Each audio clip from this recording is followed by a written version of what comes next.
The biggest one for the for my end is the Ravens firing the coach John Harbaugh after 18 seasons ends with missing the playoffs when the Ravens had the last position offensively and got inside the Pittsburgh Steelers 22-yard line and had an easy 44-yard field goal from Tyler Loop. Although it was inclement cold weather, but still it was an easier chip shot field goal for him, and he just missed it right to the right. But even before that, the Ravens had all the trouble in the world offensively with no rhythm, the lack of using Derrick Henry in the running game defensively, but led by defensive coordinator Zach Orr, and also with the offensive coordinator led by Todd Monken. These are coaches that John Harbaugh helped in picking, and going over in the offseason to go get, and it didn't work out to the best hopes and plans. So here I'm gonna look at things according to what I'm seeing from the NFL.com. So a missed 44-yard field goal on the final play of the 2025 regular season will mark the end for one of year's NFL's longest tenure head coaches.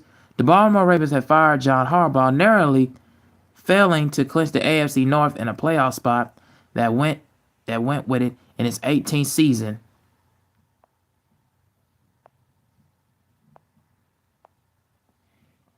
In its 18th season with the team, the NFL Network insiders Ian Rappaport, Mike Garofalo, and Tom Pelissero reported Tuesday. Harbaugh, who took over the Ravens in 2008, ends his storied run in the Helmet Club with a 180-13 record, has reached 12 playoffs, 4 AFC title games, and won Super Bowl 46. I think Super Bowl 46. And he leads the NFL's winningest coach in franchise history over by 100 victories.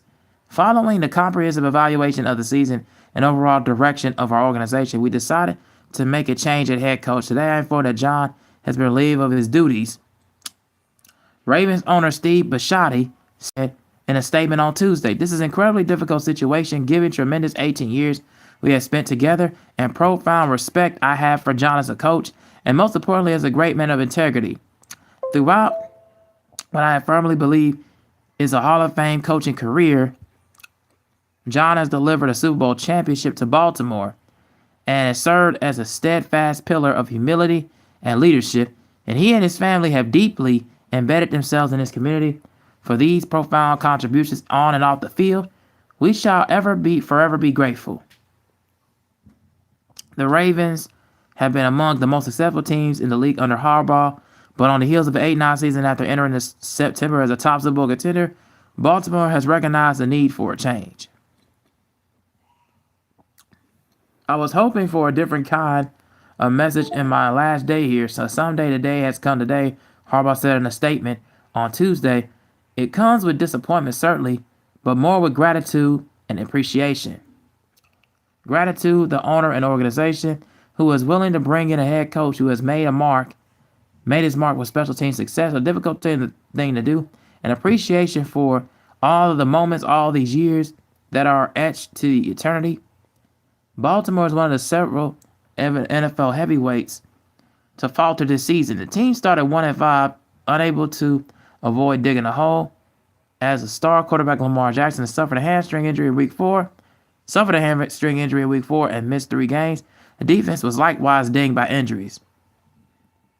5 straight wins following a Week 7 bye to claw back above 500, evidence of Harbaugh's culture as well as the team's talent and mettle. But consecutive losses after that put Baltimore in desperation mode. Harbaugh and company entered the penultimate week of the season, needing to win out and get lucky. Jackson, a mainstay in the injury report all season, has missed Week 17, but the Ravens still ran all over the Green Bay Packers for the win, and aforementioned luck shined on them as the Pittsburgh Steelers were upset by the Cleveland Browns. Oh, JCL Benang, hey, what's going on? And I appreciate the subscription. But the Ravens still ran all over Green Bay Packers for the win, but aforementioned luck shined on them as the Pittsburgh Steelers were upset by the Cleveland Browns to set up a face-off for the division on Sunday Night Football Week 18.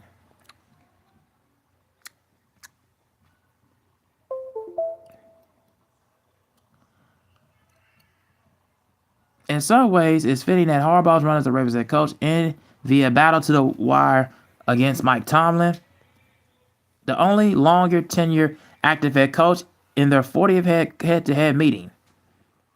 The sixth time Harbaugh has missed the postseason and only the second time in 8 years. But the overall struggle of the campaign and fickleness of a championship windows apparently convinced Baltimore to try to jolt itself back into contention under a new voice. Our goal has always been able to win championships.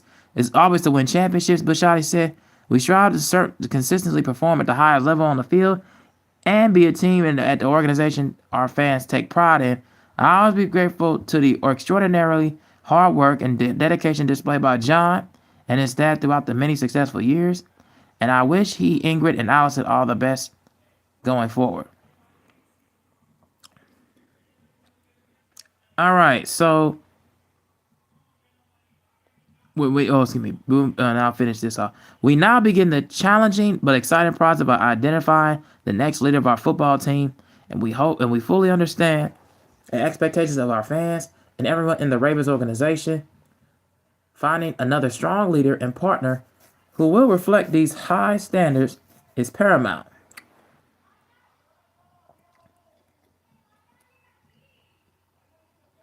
The Ravens have not won a Super Bowl since the 2012 season.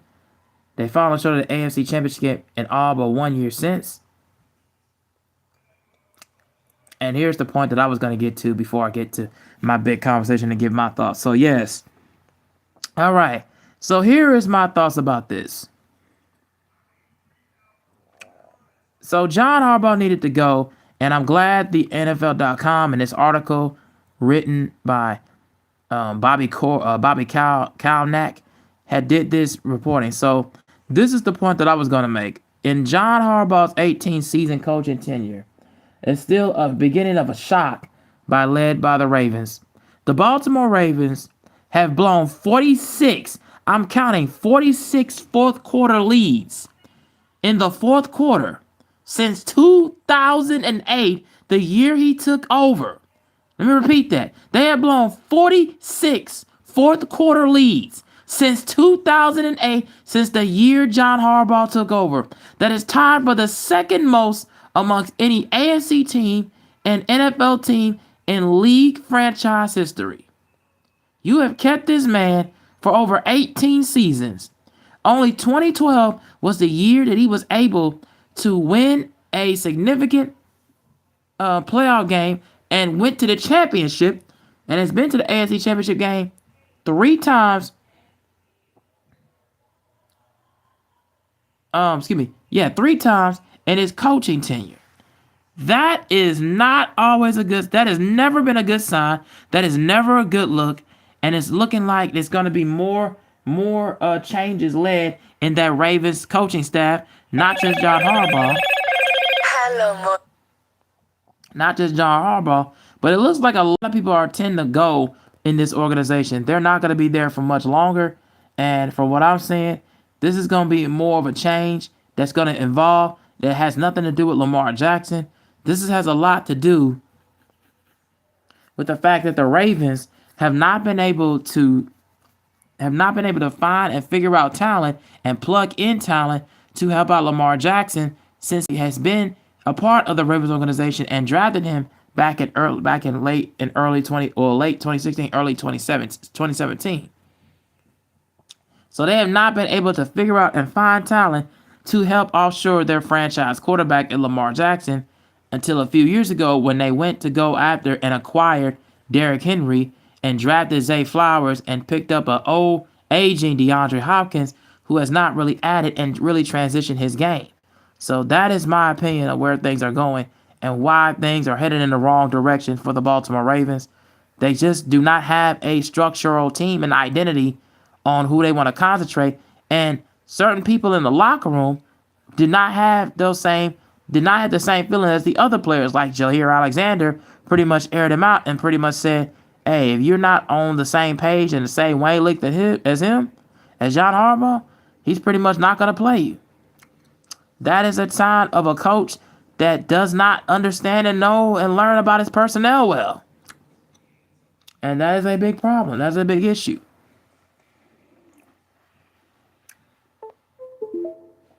That is a really, really big issue. And if I'm the Baltimore Ravens, I need to find a coach that is very offensive minded and sound, and knows exactly where the personnel is foretelling and overall heading. So if I'm the Ravens, go after somebody that actually is offensive minded, whether it be, I don't know necessarily just specifically about Mike McDaniel.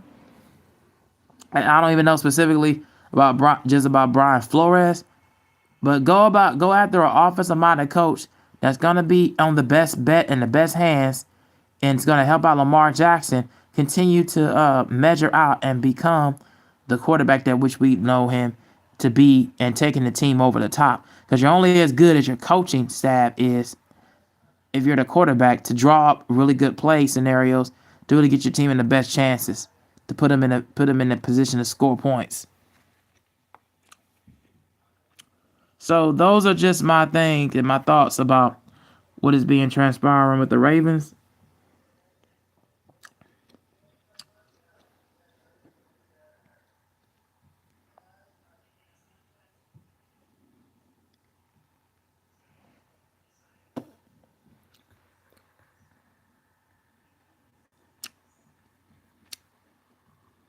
For anybody who is watching, I want you to get your thoughts about Coach John Harbaugh and from the Ravens and his firing, and tell me what you think about that.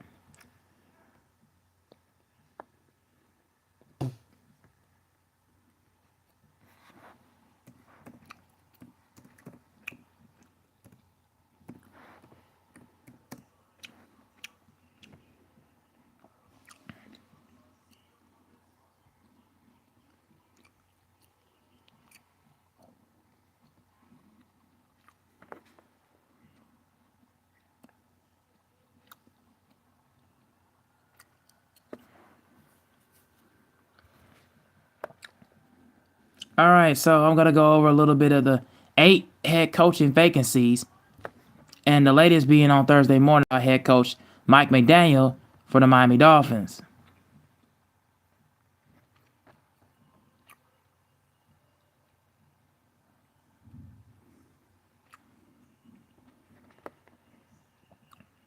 All right, so Thursday morning, the Miami Dolphins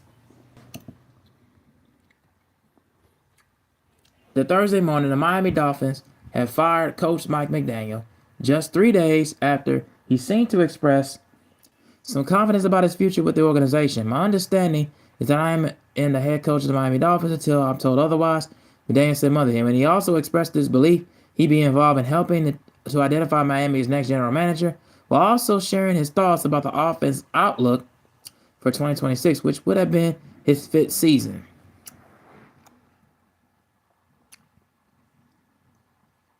And what changed in South Florida, but not only perhaps the availability of former Baltimore Ravens head coach John Harbaugh fired himself Tuesday after 18 seasons and won one Super Bowl, win in Charles City, and now is to be as coveted as anyone in the upcoming hiring cycle. All right, let me see.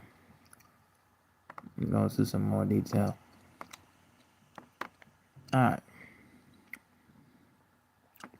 Mike McDaniel's professional demise brings the number of NFL head coaching openings to 8.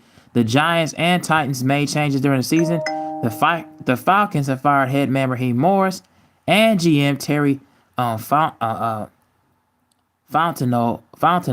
on Sunday night. Black Monday claimed 2-time NFL Coach of the Year Kevin Stefanski, former Super Bowl winning coach Pete Carroll, and ex-Cardinals coach Jonathan Gannon.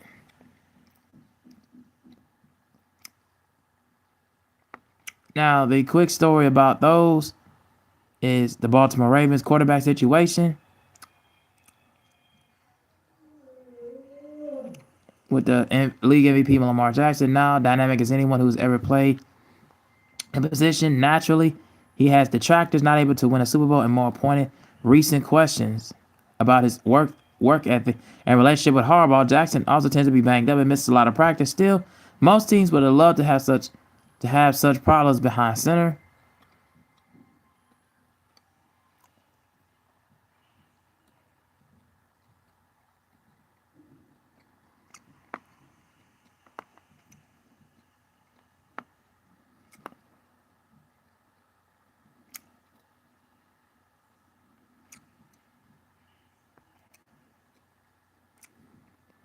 All right, the New York Giants. So that's number 2. And this is going towards that quarterback situation with Jackson Dart. So Jackson Dart's rookie season was a mixed bag. His swagger is a nice fit in the Big Apple, even when his typically reckless on-field approach too often undermined his health and availability. The Giants traded back into last year's first-round draft, obtained Dart, and will remain incumbent on the next coach and his staff to rein the young slinger enough to reasonably protect himself while giving sufficient leeway to leverage his multi-dimensional playmaking ability and this offense to get truly humming. Russell Wilson one year stay is up, but Jameis Winston remains 2026 as one of the league's top backups.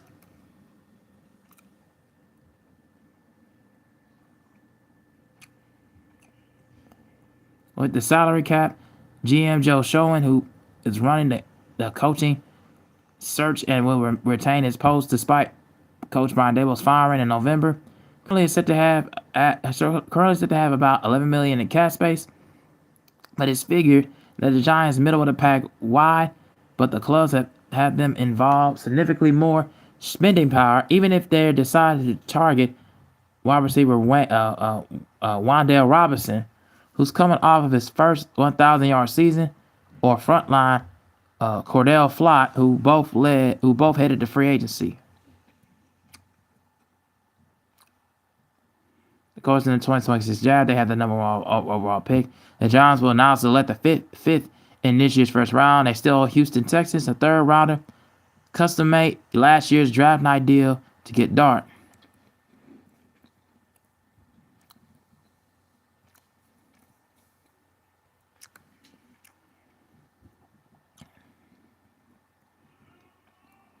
All right, the number 3 team that has the coaching vacancy was the Cleveland Browns.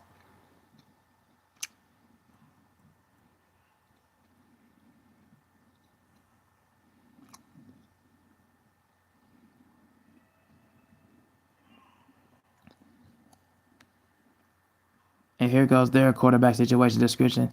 Insert shrug emoji. As much as natural interest as Jay generated in 2025, Dylan Gabriel and Shedeur Sanders, and mostly Sanders, were a mixed bag as rookies.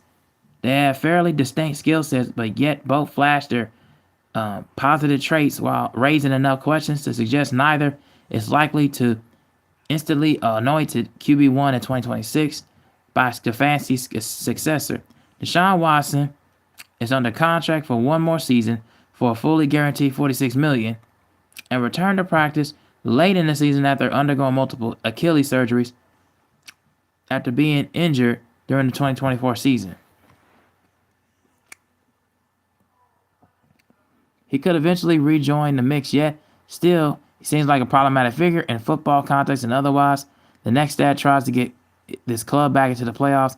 Going fishing for another option in the 2026 draft is certainly on the bubble.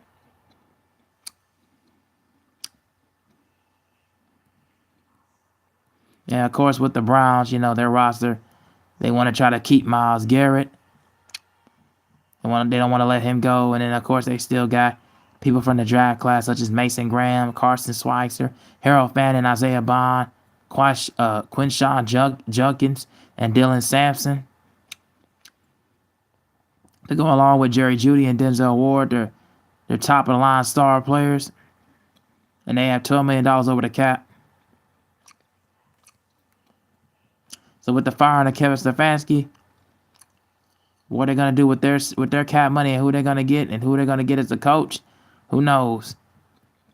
But they need to do something quick to change their organization, turn this team around.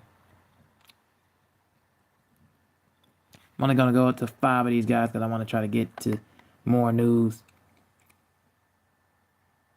All right, here we go. Number 4, the Tennessee Titans. So, of course, with Cam Ward, that gave guy from the 2026 draft, filling in and pretty much taking over that position that Will Levis used to have. The firing coach Brian Callahan at mid-season created a consequential chaos. Oh, damn it. Oh.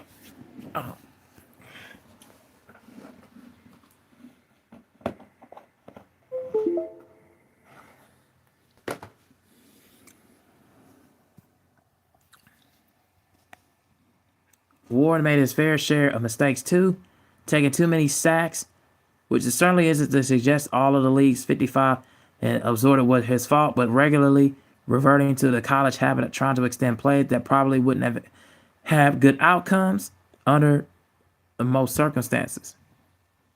But given the challenges he faced, it's hard to give Ward a fair evaluation for 2025, and to his credit, remain accountable and didn't back away from the leadership chops that helped him convert coveted prospect to begin with.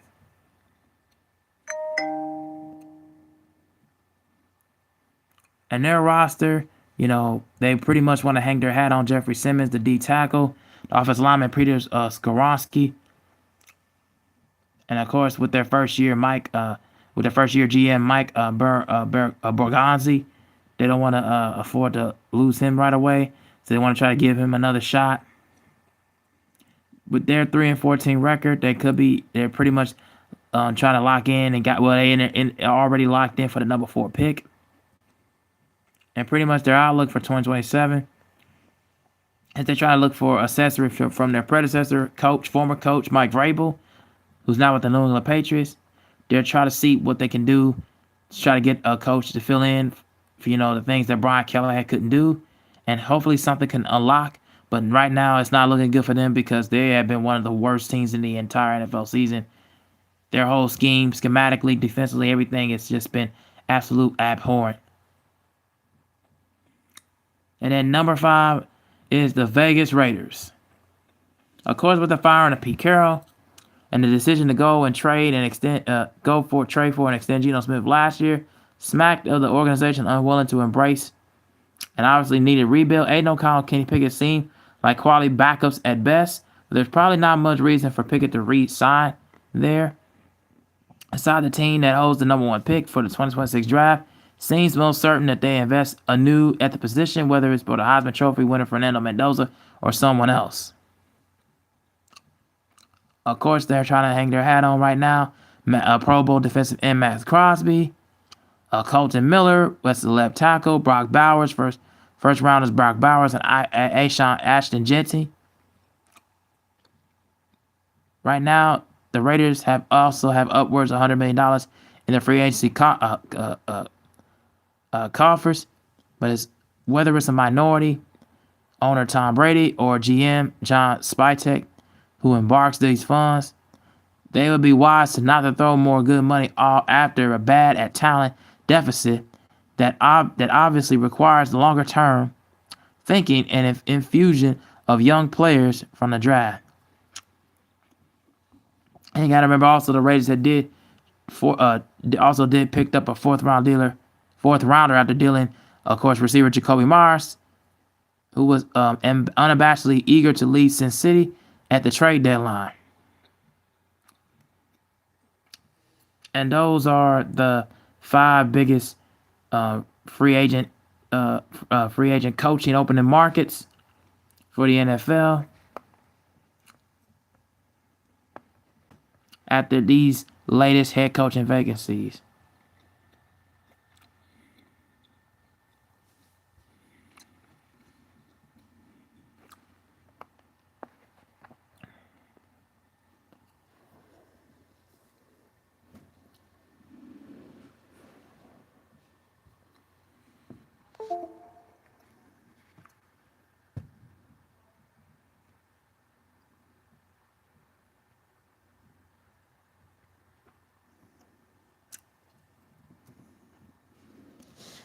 All right, I want to switch gears real quick. And we're going to talk about the NBA real quick.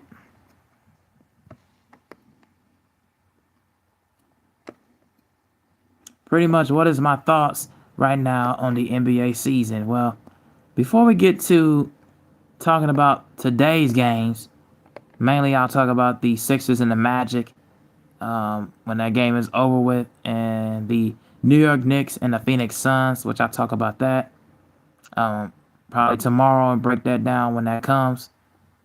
And the Atlanta Hawks and the Denver Nuggets. But let's start from, believe this is Wednesday, on my birthday, January the 7th.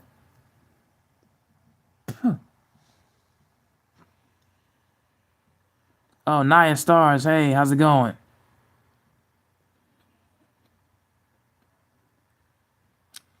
So I'll just talk about let's go to the Bulls and Pistons game. So where the Detroit Pistons moved on to 28-9 with a 15-point win over the Chicago Bulls. I did watch this game the other day. What happened pretty much was the Detroit Pistons were able to dominate inside the boards, led by Isaiah Stewart. He had 31 points. Duncan Robinson was hitting it from the 3-point line. He was like 3 of 6. Asar Thompson was able to find his way to the basket, but also a big help because Cade Cunningham, I believe, did not play in this game, was Ronald Holland off the bench, and also 15 assists from Dennis Jenkins. Karis LeVert was okay, didn't really do much, and Javonte Green. The Pistons had probably one of the best defensive rosters in the game, and they are a team that's feisty, energy, fierce. They remind me a lot of those old 4 Pistons with Rasheed Wallace, Jason Maxiell, Antonio McDyess, and Rip Hamilton, Chauncey Billups. They remind me a lot of those Pistons, and also young Tayshaun Prince. They remind me a lot of those Pistons teams because they were able to take control of the ball game defensively, was able to collapse the paint, and was able to get the ball moved, to the for opponents to move the ball and open shooter. They was able to lock in and close, and so it makes other teams hesitant to take a shot, and that's what happened last night. The Bulls are very hesitant. Josh Giddey and the rest of them were hesitant on taking tough shots because they were just not going to fall, and they was not correctly getting the line because the Pistons was getting them off of the perimeter and getting them outside of the 3-point line because that's where the Bulls was highly successful at, and one of the top ranked shooting teams in the league at 3-point shooting. And the Pistons were not having none of that, and they held them to 93 points.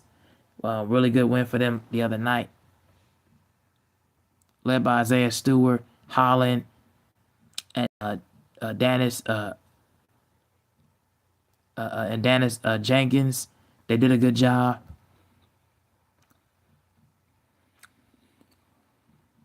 All right, the Denver Nuggets and the Boston Celtics. Highly competitive matchup. Nuggets won by 4, 114-110. Peyton Watson led the way with 30 points, 6 assists, and 2 rebounds. Jamal Murray, he had 22 points and 17 assists, career high. And Aaron Gordon came in and pretty much had 12 points and 6 rebounds. And that was pretty much the story for the day, for that game. The Boston Celtics had some late possessions. Jaylen Brown, Peyton Pritchard, and Derek Wright was doing their thing, but it just wasn't enough. It just was not enough at all.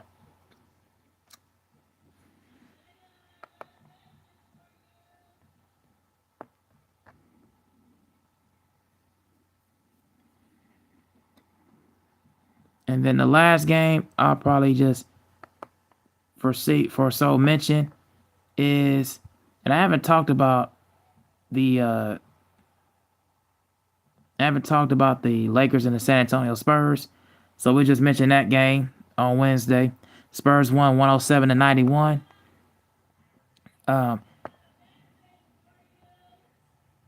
The Spurs were pretty much led by Julian Champagne, De'Aaron Fox, Stephon Castle, and Keldon Johnson with 27 points and 6 assists. 6 rebounds. He had a 14+ minus ratio. Victor Wembanyama, he had a double-double again. He's just been dominant all season. He's been absolutely killing it. And the Spurs have been pretty much one of the top 2 teams in the league. They gave it the Oklahoma City Thunder problems, just like they give everybody else in the problems in the NBA because of their size, because of the matchups, and because of their bench. Their bench is very highly competitive and highly informative. They really get after it. They was forcing the Lakers off of their shots out off of the perimeter, and it was making Luka Doncic LeBron and Roy Hachimura's shots, tough and a nightmare to handle and deal with. Luka Doncic still had a triple-double, and Jake LaRiva still had a decent game, but it's just like I said, it wasn't enough because the Lakers defense wasn't able to stop anybody in transition.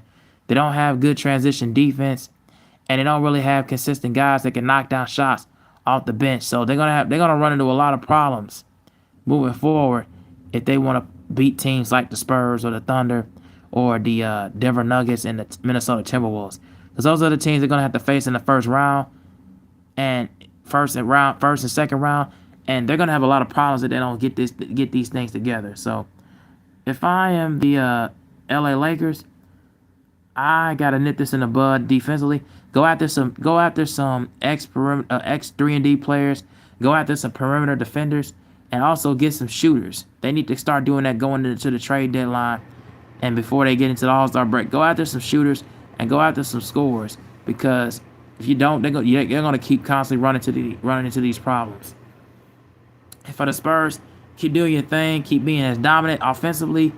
Put the ball in the basket and continue to make plays and continue to be dominant.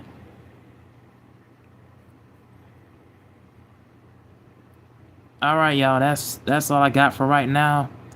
I'll do some more coverage tomorrow for Friday games. I'm gonna go in and watch this Oregon and Indiana college football playoff game. I'll probably do some more coverage on that pretty soon, but not tonight. I want to try to just get some rest, making a lot of content for you guys. So I really appreciate that for y'all, for who are watching, pros who are not. Go and just watch the replay. But anyway, I'm out. Thank y'all for watching. Peace.